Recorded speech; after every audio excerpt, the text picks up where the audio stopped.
Dia pergi merata dah. Tapi dia patah balik main Alostar. Dia main ke LBM Motor cari Azri. Alhamdulillah geng. Hari ni satu lagi special delivery. Toyota Velfire 2.4 Turbo. Tengok nombor pelik pun patah dah geng. Okey, terima kasih kepada Abang Mizi kita. Ya. Support saya di LBM Motor. So, Abang Mizi cerita feedback abang tu bagaimana abang pengalaman berusaha dengan Azri dan juga tim LBM Motor. Okey, Silakan. baik. Terima kasih. Terutama sekali saya ucapkan pada Azri lah. Kerana banyak memberi kerjasama daripada start saya nak buat booking, start kita buat test drive.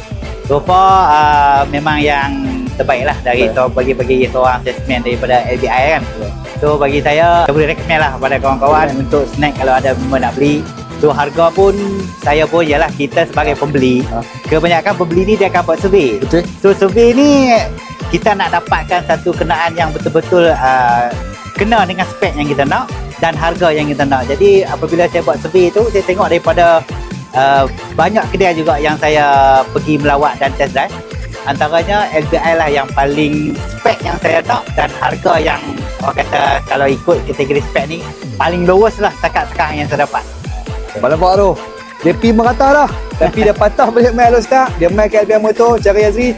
Dia kata kat Azri, hang confirm dengan Abang. Boleh buat tak boleh buat? Kalau boleh buat, abang turun main. Alhamdulillah, hari ni inilah hasil dia. Azri jual kereta kat abang dengan jumlah tersebut. Ya boleh. Okey. Kita minta live abang. Sama. Terima kasih banyak abang. Okey.